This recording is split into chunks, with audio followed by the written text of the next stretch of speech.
دیر ہو چکی ہے۔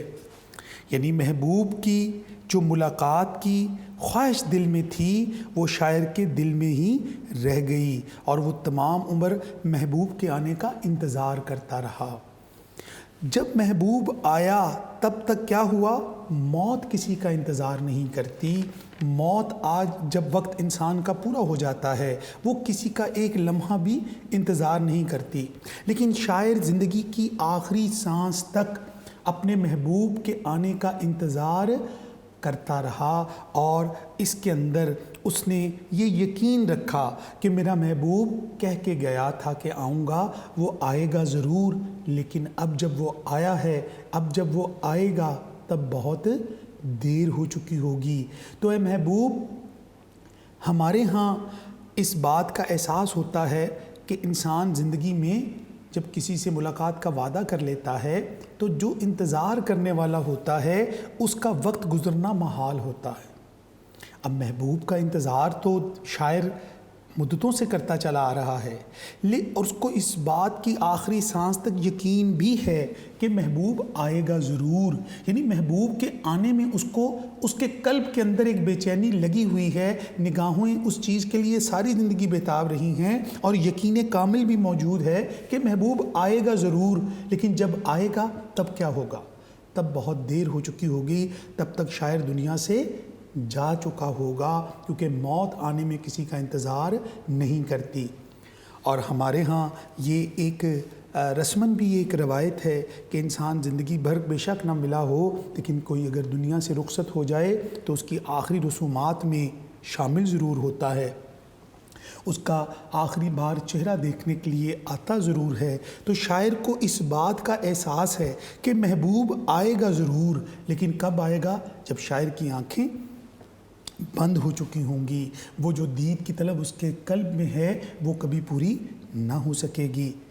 تو یہاں شاعر نے محبوب کو طنز کے پیرائے میں یہ بات کی ہے کہ میرے قتل کے بعد اس نے جفا سے توبہ، ہائے اس زود پشیماں کا پشیماں ہونا۔ اور شاعر کا اشارہ اس بات کی طرف ہے، وہ آئے ہیں پشیماں لاش پر اب، تجھے یہ زندگی لاؤں کہاں سے۔ تو یہ طنز کا پہلو اس میں نمایاں ہے۔ داغ میں محبوب سے جس طریقے سے ہم کلام ہوتے ہیں اس میں اس کی وعدہ خلافیوں پر اس سے تھوڑا سا اختلاف کرتے ہیں، اور یہاں شاعر یہ چاہتا ہے کہ محبوب جب تم آؤ گے تو سوائے ندامت کے تمہارے پاس اور کچھ نہیں بچے گا۔ اس وقت تمہیں اس بات کی ندامت ہوگی اور تمہیں اپنی اس ندامت کا جب تمہیں یہاں میرے جنازے پر لے کر آئے گی کہ محبوب شاعر جو ہے میرا انتظار کرتے ہوئے دنیا سے رخصت ہو گیا، تو وہ ندامت تمہیں یہاں کھینچ کر جب لائے گی تو تب تمہارے پاس پچھتاوے کے علاوہ کچھ نہیں بچے گا۔ تو داغ کا موقف یہ ہے کہ محبوب مہربان تو ہوا لیکن کب ہوا؟ جب ہم دنیا سے رخصت ہو گئے۔ تو دنیا سے رخصت ہونے کے بعد محبوب اگر مہربان ہو بھی جائے تو شاعر کو اس بات کا کوئی فائدہ نہیں ہوتا، اس کو اس سے کوئی مسرت نہیں ملتی۔ تو لہٰذا یہاں پر اس شعر کے اندر مرزا خان داغ جو ہیں وہ محبوب کو اس ندامت سے بھی بچانا چاہتے ہیں کہ جب وہ پہنچے گا اور شاعر دنیا سے رخصت ہو چکا ہوگا۔ شاعر اس کو بھولا ہوا وعدہ بھی یاد دلا رہے ہیں کہ کوئی تمہارے انتظار میں تمہاری راہ تک رہا ہے، یہ بھی احساس دلا رہے ہیں۔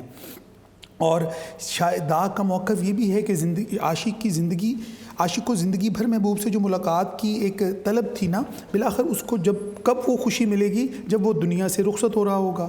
تو وہاں محبوب کے ساتھ جو کیفیت ہوگی، محبوب کا جو حال ہوگا، اس ندامت کے لیے شاعر نہیں چاہتا کہ میرا محبوب کو ندامت کے آنسو بہانا پڑے، اس کو میرے جانے کے بعد پچھتانا پڑے۔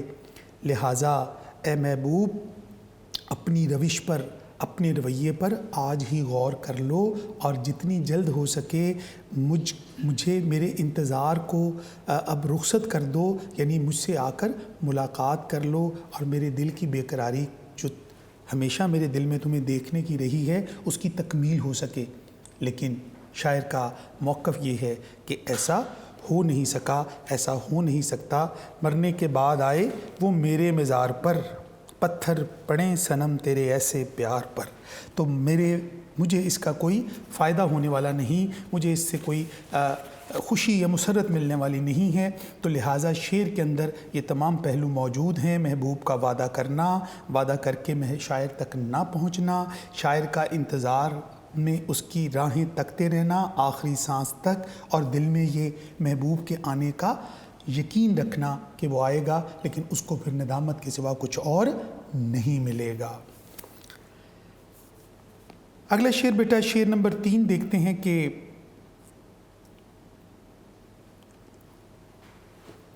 سنانے کے قابل جو تھی بات ان کو، سنانے کے قابل جو تھی بات ان کو، وہی رہ گئی درمیاں آتے آتے۔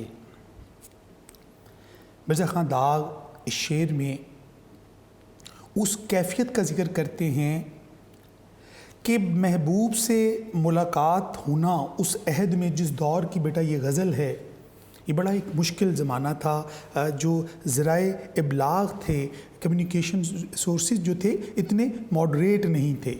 اس زمانے میں محبوب سے حال دل کہنا انتہائی مشکل اور بڑا ہی صبر آزماں مرحلہ ہوا کرتا تھا۔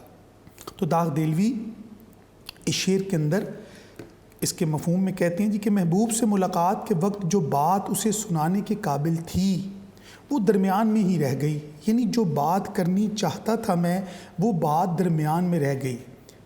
آسان شعر ہے، سادہ لفظ ہیں۔ سنانے کے قابل جو تھی بات ان کو، وہی رہ گئی درمیان۔ سنانے کہنے کے قابل وہ بات جو سب سے اہم تھی، وہی باتوں باتوں میں ہو نہ سکی، شاعر یہ کہنا چاہ رہا ہے۔ تشریح طلب شعر میں مرزا خان داغ جو ہیں وہ محبوب سے ملاقات کی طلب تو رکھتے ہیں، اور محبوب سے ملنے کا وسیلہ یہ بنتا ہے کہ کسی بزم میں، کسی محفل میں، کسی ایسے مقام پر محبوب سے ملاقات کا امکان پیدا ہو گیا۔ اب ظاہری بات ہے جب محبوب بھی ہوگا، اس کا دیدار بھی ہوگا، اور حال دل کہنے کا ایک بہترین موقع شاعر اپنے لیے اس وقت کو گردانتا ہے۔ تو ان خیالوں میں کہ محبوب جب ملے گا تو اس سے میں کیا باتیں کہوں گا، اس کے حسن کی کیسے تعریف کروں گا، اس سے اپنے جذبات کیسے اس کے سامنے پیش کروں گا، اس کے ساتھ اس کے سامنے اپنا حال دل کس طرح پیش کروں گا، یہ وہ سارے خیالات اپنے دل میں سوچنا شروع کرتا ہے، اپنے ذہن میں، اپنے تصور میں۔ ملنے سے قبل جو ہے وہ خیالوں کی ایک پوری دنیا آباد کر لیتا ہے۔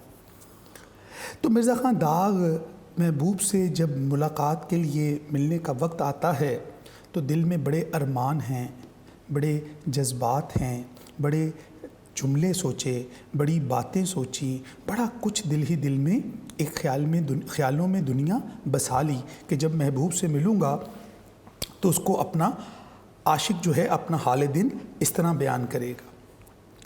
تو یہاں اس مضمون کو مرزا خان داغ نے باندھا ہے کہ کس طرح شاعر جب محبوب سے ملاقات کرتا ہے تو محبوب کے ساتھ جو بات کرنا سب سے اہم ہوتی ہے، جس کے بارے میں وہ ساری رات سوچتا رہا، سارا دن ان خیالات میں رہا کہ یہ کہوں گا، وہ کہوں گا، ایسے کہوں گا، اس طرح بات ہوگی، وہ سارے جذبات، وہ سارے خیالات، وہ سارے تصورات کی ایک دنیا بسائے جب وہ اس مقام پر پہنچتا ہے کہ جہاں محبوب سے ملاقات ہوتی ہے تو وہاں سب سے اہم بات، اور باتیں ہوتی ہیں، حال احوال پوچھا جاتا ہے، ادھر ادھر کی باتیں کی جاتی ہیں، تو ان ساری باتوں کے اندر جو سب سے اہم بات ہے وہ نہیں ہو سکتی۔ یعنی سب سے اہم بات یہ تھی کہ حال دل کو بیان کرنا۔ انسان کی فطرت ہے کہ وہ جب تک اپنے جذبات اور احساسات کا اظہار نہ کر لے اس کو چین اور قرار نہیں آتا۔ تو داغ دہلوی نے جو معاملہ بندی اس شعر میں کی ہے اس کے اندر بھی محبوب سے ملاقات سے قبل جو خیالیں اور جو خواہشات اور جو جذبات ہیں اس کی جو دنیا بسائی ہے، اس کو جب کہنے کا موقع آتا ہے، یعنی ملاقات کا وہ مقررہ وقت آتا ہے، وہ لمحہ، وہ گھڑی، وہ خوش نصیب وقت آتا ہے جہاں شاعر نے اپنے دل کی ہر بات محبوب کے سامنے رکھنی، اور وہی سب سے اہم تھی، وہی سب سے امپورٹنٹ تھی۔ وہ ملنا اس لیے چاہتا تھا کہ وہ اپنا حال دل، اپنے جذبات، اپنی محبت کا اظہار کر سکے۔ لیکن جب وہ محبوب سامنے آتا ہے تو کچھ ایسے محرکات اس شعر میں وضاحت طلب ہیں کچھ ایسے پہلو ہیں جس کی وجہ سے شاعر اپنے دل کی بات نہیں کر پاتا، ادھر ادھر کی باتیں کر کے وہاں سے لوٹ آتا ہے اور شاعر کے دل کی بات دل میں ہی رہ جاتی ہیں۔ یہ وہ مضمون ہے جو اس شعر کے اندر بنا ہے۔ اس کی وجوہات اب ہم اس کے مختلف پہلوؤں سے دیکھتے ہیں۔ ایک پہلو، ایک وجہ محبوب سے اپنے حال دل نہ کہہ سکنے کی بات کی جو ریزن ہے بیٹا وہ یہ ہے کہ شاعر کہتا ہے کہ محبوب کا حسن و جمال، ایک محرک یہ ہے کہ جب محبوب سے ملاقات ہوئی، حال دل بیان کرنے کا وقت آیا، لمحہ اور وہ ٹائم آیا، محبوب کا جب حسن دیکھا، اس کی خوبصورت ادائیں دیکھیں تو شاعر کو کسی بات کا ہوش نہ رہا۔ یعنی محبوب کے حسن و جمال کا اثر شاعر کے دل پر ایسا پڑا کہ وہ ساری باتیں جو اس نے خواب اور خیال سوچے تھے اس کو کہنے کے لیے، وہ باتوں ہی باتوں میں رہ گئے۔ یعنی اس کی دل کی بات دل میں ہی رہ گئی، دوسری باتیں ہوا کی لیکن وہ بات جو سب سے زیادہ اہم تھی وہ نہ کر سکا۔ تو اس کی ایک وجہ تو محبوب کا بے حد حسین و جمیل ہونا ہے، اس کے حسن کا اثر ہے۔ دوسرا، عاشق جو محبوب کو دیکھتا ہے تو اس کو ہوش و حواس نہیں رہتے، وہ اپنے ہوش میں نہیں رہتا، وہ جو باتیں اس نے سوچی ہوتی ہیں وہ اس کے دل میں رہ جاتی ہیں۔ دوسرا پہلو بیٹا اس میں ایک یہ بھی ہے کہ محبوب سے اگر یہ بھی ہے کہ محبوب ملا، اس سے حال دل بیان کرنا چاہتا تھا لیکن دل میں اس وقت یہ کھٹک پیدا ہو گئی کہ کہیں محبوب میری محبت کو قبول کرنے سے انکار نہ کر دے، یعنی میں اسے اپنے دل کی بات کروں اور وہ مجھ سے اپنا تعلق منقطع کر لے یا مجھ سے منہ موڑ لے اور آئندہ کے لیے ملاقات کا سبب نہ بن سکے۔ تو ایک پہلو یہ بھی ایک احتیاط ہوئی کہ شاعر نے ادھر ادھر کی باتیں جب شروع کی، حال دل کہنے کی جب بات آئی تو شاعر کے دل میں یہ کھٹک پیدا ہو گئی کہ کہیں شاعر محبوب اس سے محبت کو قبول کرنے سے انکار نہ کر دے۔ تو یہ کھٹک، یہ ڈر جو ہے اس کو حال دل کہنے سے روکتا رہا اور وہ اپنے دل کی بات نہ کر سکا، ادھر ادھر کی باتیں کر کے وقت گزر گیا۔ ایک پہلو اس میں بیٹا ایک یہ بھی پہلو ہے کہ بھری محفل میں حال دل بیان کرنے سے رسوائی کا ڈر ہوتا ہے۔ یعنی محبوب سے جب آپ محبوب کو جب بھری بزم میں اپنا دل کا حال بیان کرتے ہیں تو پھر شاعر کو یہ احتمال ہے کہ کہیں اس میں کوئی رسوائی کا پہلو نہ ہو، یعنی میرے محبوب کی رسوائی نہ ہو۔ اس عہد میں ناموس کا بڑا خیال رکھا جاتا تھا اور آداب عشق کا تقاضا بھی یہی ہے کہ محبوب کو کی رسوائی اور کا سامنا نہ کرنا پڑے شاعر کی کسی بات سے یا کسی عمل کے نتیجے میں۔ تو ایک احتیاط ایک یہ بھی ہوا کہ وہاں پر لوگ زیادہ ہو سکتے ہیں تو وہاں شاعر نے احتیاط برتی، ادھر ادھر کی باتیں کی اور جو سنانے کے قابل بات تھی وہ نہ کر سکا۔ اور پھر ایک پہلو یہ بھی ہوتا ہے کہ محبوب کے شکوہ شکایت اتنے ہوتے ہیں، اس کی اپنی باتیں اتنی ہوتی ہیں کہ شاعر اس کو سنتے سنتے سارا وقت گزار دیتا ہے اور جو اصل بات محبوب سے کرنی ہوتی ہے وہ بیچ میں ہونے سے رہ جاتی ہے۔ یہ وہ چند محرکات ہیں جو وہاں ممکن ہو سکتے ہیں مرزا خان داغ کے مطابق کہ جو بات کرنی تھی وہ بات نہ ہو سکی۔ حالانکہ یہی وہ دن تھا جس کا انتظار شاعر مدتوں سے کر رہا ہے اور یہ وہ خوش نصیب گھڑی تھی جب محبوب کا دیدار بھی تھا، محبوب خود بھی موجود تھا، حال دل بیان کرنے کا ایک نادر موقع تھا۔ لیکن معاملہ بندی شعر کی ایسی ہے کہ احتیاط برتی گئی، ساری باتیں ہو گئیں لیکن اصل بات ہونے سے رہ گئی۔ ہوش جاتا نہیں رہا لیکن جب وہ آتا ہے تب نہیں آتا، جرأت عرض حال کیا ہوتی، نظر لطف اس نے کی ہی نہیں۔ تو نظر لطف اس نے کی نہیں، یعنی مہربانی کی نظر مجھ پر ڈالی ہی نہیں۔ اور کہتے تو ہو یوں کہتے جو وہ آتا، یہ کہنے کی باتیں ہیں کچھ بھی نہ کہا جاتا۔ تو یہ کہنے کی حد تک تو ٹھیک ہے لیکن ہم اپنے دل کی بات کو دل میں ہی رکھ کر اس بزم سے لوٹ آئے۔ یہ حالت ہے تو کیا حاصل لے بیاں سے، کہوں کچھ اور کچھ نکلے زبان سے، یعنی یہ وہ کیفیت آ جاتی ہے کہ آپ جو کہنا چاہتے ہیں زبان آپ کا ساتھ نہیں دے رہی ہوتی، آپ کے دل کی دھڑکن تیز ہو جاتی ہے۔ تو شاعر اس کیفیت سے دوچار ہیں۔ ایک خوبصورت شعر میں داغ نے اس معاملات قلب کو بڑے ہی خوبصورت انداز میں ہمارے سامنے پیش کیا ہے۔ شعر نمبر 4 بیٹا آپ دیکھتے ہیں۔ میرے آشیاں کے تو تھے 4 تنکے۔ شعر نمبر 4، میرے آشیاں کے، آشیاں کہتے ہیں بیٹا گھر کو، تو تھے 4 تنکے۔ 4 تنکے ہونا، کمزور ہونا مراد لیا جا سکتا ہے، یا پرندے کا جو گھونسلہ ہوتا ہے وہ تنکوں کا بنا ہوتا ہے۔ میرے آشیاں کے تو تھے 4 تنکے، چمن اڑ گیا۔ چمن باغ کو کہتے ہیں، باغ سے بھی ہے ایک معنی یہاں، اور ملک بھی ہے۔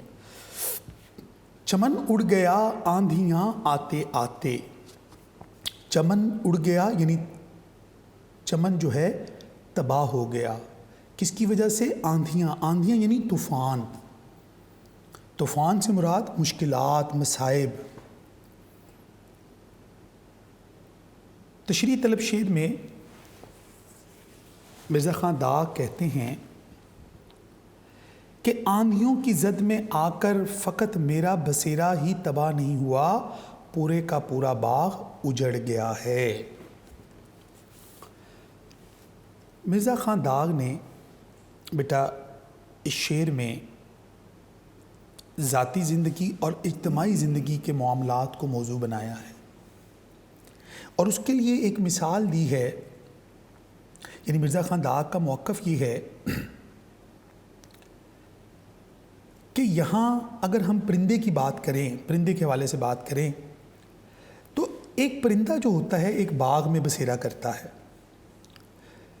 پرندے کا گھر کمزور تنکوں سے بنتا ہے، مضبوط نہیں ہوتا، ہلکی سی تیز ہوا چلتی ہے تو پرندے کا گھر جو ہے، گھونسلہ جو ہے وہ ٹوٹ کر نیچے گر جاتا ہے، اور پرندے کی بے بسی کی یہ انتہا ہوتی ہے کہ وہ تھوڑی سی ہوا چلنے سے، آندھیوں سے جب اس کا گھر ٹوٹ جاتا ہے، تنکے بکھر جاتے ہیں جو اس نے ایک ایک کر کے جوڑا ہوتا ہے، وہ بے بسی سے وہاں بیٹھا اپنے گھونسلے کو تباہ ہوتا ہوا دیکھتا ہے، اور وہ کچھ کر نہیں سکتا۔ اور اگر طوفان اتنا شدید ہو، آندھی اتنی تیز ہو کہ پورے کا پورا باغ، بڑے بڑے تناور درخت، بڑی بڑی شاخیں، مضبوط چیز جو باغ میں سمجھی جاتی ہیں، وہ درخت اکھڑ جائیں، وہ گر جائیں، تو ایک معصوم پرندے کا گھونسلہ جو ہے وہ ان آندھیوں کا مقابلہ نہیں کر سکتا۔ اتنے مضبوط تناور درخت جو ہیں وہ اگر گر گئے ہیں، وہ اگر اپنا دفاع نہیں کر سکے، تو ایک معصوم پرندے کا گھر کا ٹوٹ جانا کوئی اچنبھے اور حیرت کی بات نہیں ہے۔ اس مضمون کے پردے میں داغ کا موقف یہ ہے کہ میں وہ بد نصیب انسان ہوں جو بے بسی کی تصویر بنا بیٹھا ہوں، اور میرا چمن میرے سامنے تباہ کر دیا ہے ان آندھیوں نے، اور میں اس کو بچا نہیں سکا۔ تو داغ کا موقف یہی ہے کہ میرا گھر تو تنکوں پر مشتمل تھا، یعنی کمزور گھر تھا۔ تنکوں کا گھر کمزور گھر کی علامت ہے، آندھیوں طوفان کے سامنے زیادہ دیر تک قائم نہیں رہ سکتا تھا، اس لیے اس کو گر جانا یا اس کا تباہ ہو جانا یقینی تھا۔ لیکن طوفان سے باغ بھی نہ بچ سکا، یعنی اجتماعی حالات اس طرح بگڑے کہ ہر شے تہہ و بالا ہو گئی۔ در حقیقت اس شعر میں چمن ملک کے لیے استعارہ ہے، اور اسی طرح آندھیاں جو ہے وہ انگریزوں کے ظلم کی طرف استعارہ ہے۔ یعنی انگریز کے مظالم سے تو بڑے بڑے گھر تباہ و برباد ہو گئے، پورا ملک تباہ ہو گیا، اس لیے مجھ غریب کا گھر بھی اگر اس ملک میں تباہ ہو گیا تو یہ بھی ایک معمولی سی بات ہے۔ یعنی یہ بھی ایک اتنا بڑا ملک، اتنا بڑا شہر تباہ ہو گیا۔ تو یہاں شاعر نے اس دور کی عکاسی کی ہے، ایک اجتماعی سطح پر ہونے والے معاشرے کی تبدیلی کا ذکر کیا ہے کہ ایک اجتماعی زندگی کی طرف اشارہ کیا ہے کہ اگر باغ میں آندھی چلے تو کیا ہوتا ہے، کمزور گھر ٹوٹ جاتے ہیں۔ تو لہٰذا جب سے بلبل تو نے 2 تنکے لیے، کونتی ہیں بجلیاں ان کے لیے، تو یہ اشارہ کیا گیا ہے 1857 کی جنگ آزادی کی ناکامی کے اثرات کا، یعنی یہ شعر کا اگر ہم بنیادی مفہوم دیکھیں تو یہ شعر اصل میں اجتماعی اثرات کا شعر ہے، جو 1857 کی جنگ آزادی جو ہندوؤں اور انگریزوں نے مل کر کس کے خلاف لڑی تھی؟ حکومت برطانیہ کے خلاف، جنہوں نے یہاں پر ناجائز قبضہ جما رکھا تھا۔ تو وہاں وہ دور کیسا تھا؟ اس دور میں انگریزوں نے دلی پر قبضہ کر لیا، بہادر شاہ ظفر کو اور بعد شہزادوں کو گرفتار کر لیا گیا، جو ظلم و ستم اس وقت ہو سکتے تھے وہ کیے، بلکہ داغ کے اپنے والد کو ایک انگریز کے قتل کے جرم میں پھانسی کی سزا دی گئی تھی۔ یعنی شاعر کی اپنی زندگی بھی انہی دکھوں سے گزری ہے، یعنی اس اجتماعی مسائل کا اثر اس کی ذاتی زندگی میں بھی آیا ہے، یعنی وہ یتیم ہو گئے ہیں اس انگریز دور میں، انگریزوں کے اس ظلم و ستم کا شکار ہوئے ہیں۔ پھر وہاں پر نہتے مسلمانوں کو گولیاں ماری گئی ہیں، وہاں پر ظلم و ستم کا بازار گرم کر رکھا ہے۔ بقول سر سید کے کہ کوئی بلا آسمان سے ایسی نہیں اتری جس نے زمین پر اترتے ہی مسلمان کا گھر نہ ڈھونڈ لیا ہو۔ اور مرزا غالب کے اگر ہم خطوط پڑھتے ہیں تو وہ دلی کی تباہی کا نقشہ ہمارے سامنے رکھتے ہیں، انگریزوں کی ظلم و ستم کی ایک پوری تاریخ رقم ہے۔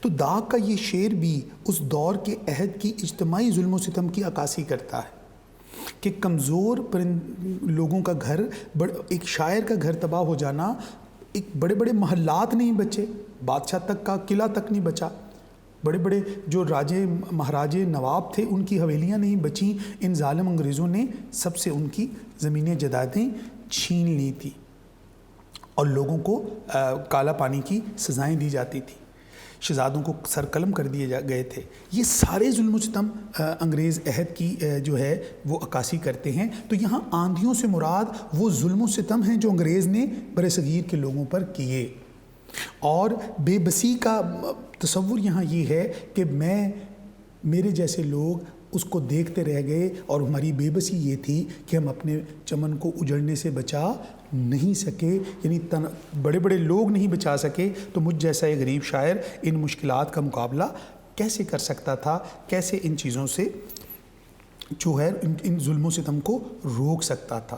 تو لہٰذا داغ نے یہاں چنانچہ داغ کا موقف یہ ہے کہ مجھے اپنی تباہی سے زیادہ ملک کی تباہی کا رنج اور دکھ ہے، تو میرا تو ایک معمولی تنکوں کا گھر تھا، وہ اس کی کوئی حیثیت نہیں ہے اس پورے باغ کے اندر، تو جو پورا باغ تباہ ہو گیا ہے، اصل دکھ تو اس بات کا ہے، یعنی اس باغ کے پردے میں وہ اپنے ملک کی تباہی کا دکھ بیان کر رہے ہیں۔ تو مجھ جیسے شاعر کا گھر ختم ہو جانا، ٹوٹ جانا، تو یہ اس کو معمولی قرار دے رہے ہیں۔ حالانکہ گھر سے انسان کو بڑی محبت ہوتی ہے، لیکن یہاں گھر سے مراد اجتماعی گھر، یعنی ہمارا وطن ہے، یہ دھرتی ہے، یہ ملک ہے، اور اس کی تباہی جو ہے وہ انگریز نے یہاں پر ظلم و ستم کی وہ حالات پیدا کر دیے کہ بہت کچھ یہاں تباہ و برباد ہو گیا، تو ان کے ظلم و ستم کی طرف اشارہ کیا ہے۔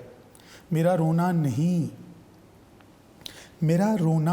نہیں رونا ہے یہ گلستاں کا، وہ کل ہوں میں ہر گل کی ہے گویا خزاں میری، اور کچھ نہ پوچھ اے ہم نشی میرا نشے من تھا کہاں، اب تو یہ کہنا بھی مشکل ہے وہ گلشن تھا کہاں۔ تو یہ بے بسی اور مایوسی کی کیفیت اس شعر میں داغ دہلوی نے بیان کی ہے۔ اور غزل کا مقطع ہے، آخری شعر ہے غزل کا مقطع جو ہے، 5واں شعر دیکھیے بیٹا۔ غزل کا جو آخری شعر ہوتا ہے وہ غزل کا مقطع ہوتا ہے، اور یہ آخری شعر میں شاعر کا تخلص استعمال ہوتا ہے، یہ ایگزامس میں نہیں آتا، لیکن آپ کو اس کا معنی و مفہوم سمجھنا ہے۔ شعر ہے جی کہ نہیں کھیل اے داغ یاروں سے کہہ دو کہ آتی ہے اردو زباں آتے آتے۔ مرزا خان داغ کو اردو زبان سے بڑی محبت تھی، اور استاد ابراہیم ذوق سے آپ نے اردو زبان اپنی شاعری میں اصلاح لی۔ آپ اپنے عہد کے شعراء کو اور اس دور کے لوگوں کو اس بات کی طرف، اہمیت کی طرف اشارہ دلا رہے ہیں، اور وہ لوگ جو اردو زبان کی حیثیت کو ختم کرنا چاہتے تھے، بالخصوص انگریز بھی اور بعد میں ہندو بھی، ان کو یہ ریلائز کروا رہے ہیں کہ اردو زبان کو کوئی معمولی بچوں کا کھیل نہیں ہے اردو زبان سیکھنا، یعنی اردو زبان سیکھنا بچوں کا کھیل نہیں ہے، اس کے لیے خاصی محنت کرنا پڑتی ہے، کیونکہ اردو زبان جو ہے ایک بڑی وسیع اور بڑی وسعت والی زبان ہے۔ اس کے اندر اردو، فارسی، عربی، بہت سی تراکیب، اس کے اندر بہت سی زبانوں کا اس پر اثر ہے۔ لہٰذا کوئی اس کو کھیل نہ سمجھے کہ یہ کوئی بچوں کا کھیل ہے۔ بچوں کا کھیل کہنے کا مطلب یہاں آسان نہیں ہے، آسان بات نہیں ہے کہ یہ کوئی بندہ یہ کہہ دے، دعویٰ کر دے کہ اس کو اردو زبان پر عبور حاصل ہو گیا ہے یا اردو زبان بڑی آسان ہے، وہ یوں ہی اس کو کر لے گا۔ لہٰذا اردو زبان کی اہمیت کو یہاں کو بیان کیا ہے مرزا خان داغ نے کہ کوئی شخص یہ خیال نہ کرے کہ یہ بغیر محنت کے ہم اس کو سیکھ سکتے ہیں۔ اس کے لیے بہت سے اساتذہ سے فیض یاب ہونا پڑتا ہے، بہت محنت کرنی پڑتی ہے، اور ایک زبان کو سیکھنے کے لیے اور دیگر زبانوں پر عبور حاصل کرنا پڑتا ہے، پھر کہیں جا کر اردو زبان کی جو ہے وہ بنیادی چیزیں سیکھنے کو مل سکتی ہیں۔ لہٰذا اردو کو سیکھنا کوئی بچوں کا کھیل نہ سمجھے۔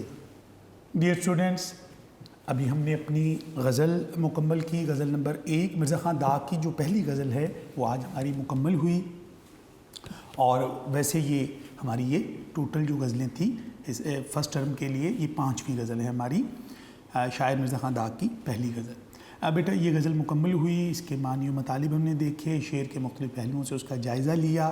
آپ بچوں نے بیٹا اب ان اشعار کو تیار کرنا ہے، ہر شعر کو الگ الگ تیار کیجئے، اس کے حوالہ جات تیار کیجئے، اور شاعر کے اسلوب کو مد رکھتے ہوئے اس شعر کے مختلف پہلوؤں کا جائزہ لیجئے۔